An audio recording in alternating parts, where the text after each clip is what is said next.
Today I'm going to show you how to make a Middle Eastern tabbouleh. The reason I said Middle Eastern is because different countries in the Middle East do it slightly different from one another. Some of them add onion, some of them add cucumber, but I'm going to be doing a basic, lovely fresh tabbouleh. We've got parsley, we've got dried mint, olive oil, good quality olive oil, tomatoes, got my little one's hands here in the way, lemon and burghol, which you can find now everywhere.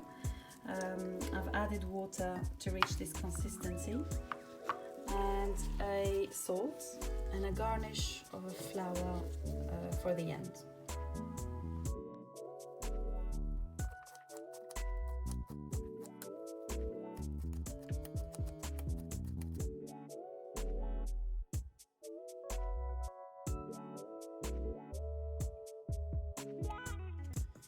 So now that I've got the right consistency, the consistency that I like, as you can see,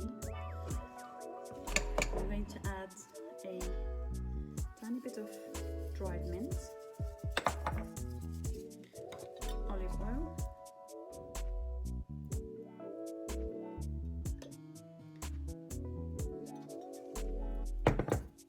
lemon, the lemon I had squeezed earlier,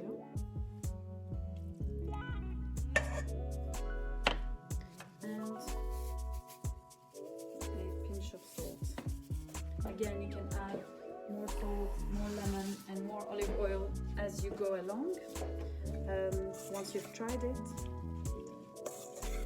it's always according to your preference. Some people like it quite lemony.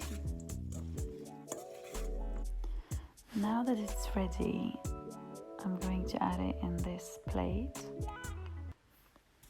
with the flower garnish I had prepared.